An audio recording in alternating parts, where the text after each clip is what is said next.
ఇట్లా ఇవాళ ఆగమాగమైపోయింది. Real estate బేరం పటాన్ చెరువులో 3 పువ్వులు 6 కాయలు ఉండే. గిట్ల పోయి గట్ల కూడా చేసి డీల్ చేసి కత్తరు.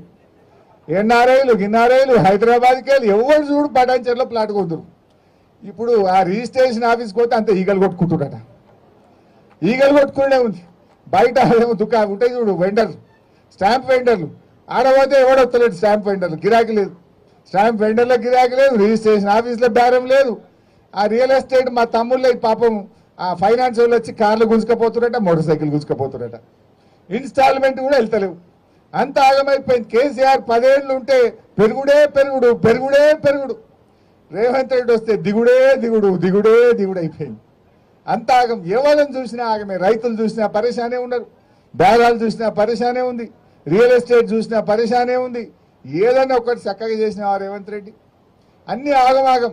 ఏమనంటే ఆర్ఆర్ ట్యాక్స్ అంటివి, మెట్రో రైలు రద్దంటివి, ఫార్మాసిటీ రద్దంటివి. ఒక్కటన్నా చక్కగా చేస్తే కదా. నువ్వు సరిగా చేస్తే గిట్లుంటుందా? బంగారు పల్లెంలో పెట్టి అద్భుతమైన ప్రగతితో తెలంగాణని చేతిలో పెట్టిండు కదా కేసీఆర్. నువ్వు ఇవాళ మొత్తం తెలంగాణను ఆగం పట్టిస్తున్నావు. ఎసొంటి తెలంగాణ ఎట్లా చేస్తున్నావు? ఆనాడు కేసీఆర్ ఎక్కినాడు మంచినీళ్ళు లేవు, కరెంటు లేదు.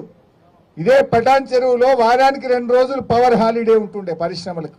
2 రోజులు ఇండస్ట్రీలు మూతపడ్డాయి పటాన్ చెరువులో కేసీఆర్ ఎక్కినాడు. కానీ ఏడాది లోపలే కేసీఆర్ 24 గంటల కరెంటు పరిశ్రమలకు ఇచ్చిండు, ఇండ్లకు ఇచ్చిండు, రైతులకు ఇచ్చిండు, కడుపు నిండా కరెంటు ఇచ్చి చూపించిండు. ఇదే పటాన్ చెరువులో మంచినీళ్ళు లేక అమీన్పూర్ దిక్కుపోతే బిందెలు పట్టుకొని ట్యాంకర్లు ఇంకా పోదురు. 3 రోజులకు ఒక్కసారి నీళ్ళు వస్తుండే అమీన్పూర్లో. బొల్లారంలో అంతా కలుషితమైన నీళ్లు ఉంటుండే. అటువంటి బొల్లారంకు, అమీన్పూర్కు, పటాన్ చెరువుకు స్వచ్ఛమైన గోదావరి జలాలు, మంజీరా జలాలు తెచ్చి ఇంటింటికి ఇచ్చి తాగునీటి కష్టాలు తెచ్చింది బీఆర్ఎస్ పార్టీ కాదా అని నేను అడుగుతా ఉన్నా. ఏం చేసినావు రేవంత్ రెడ్డి? 1,58,000 కోట్ల అప్పు తెచ్చినావు ఏడాదిలో. 1,58,000 కోట్ల అప్పు తెచ్చి నువ్వు చేసిన పని ఏమన్నా ఉన్నదా? చేసినావు. ఏం చేసినావు? రైతు బంధు ఎగ్గొట్టినావు, రుణమాఫీ ఎగ్గొట్టినావు, కళ్యాణ లక్ష్మి చెక్కులు ఎత్తలేవు, మహాలక్ష్మి ఎగబెట్టినావు, ఒక ఇల్లు కట్టలే. కొన్ని పనులు హైదరాబాద్లో చూస్తే మాత్రం కనబడ్డాయి. కేసీఆర్ కట్టిన ఫ్లైఓవర్లకు రంగులు మాత్రమే ఎత్తుండప్ప రేవంత్ రెడ్డి.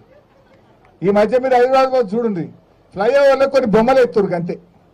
ఇక బొమ్మలు చూసి ఇది రేవంత్ రెడ్డి కట్టిండి అనుకోవాలి. కట్టింది కేసీఆర్, బొమ్మలు వేసింది రేవంత్ రెడ్డి. రేవంత్ రెడ్డి వచ్చాక ఏమన్నా కనబడ్డాయంటే హైదరాబాద్లో కొత్తగా ఆ ఫ్లైఓవర్లకు బొమ్మలు మాత్రం కనబడుతున్నాయి, ఏం కనబడతలేవు.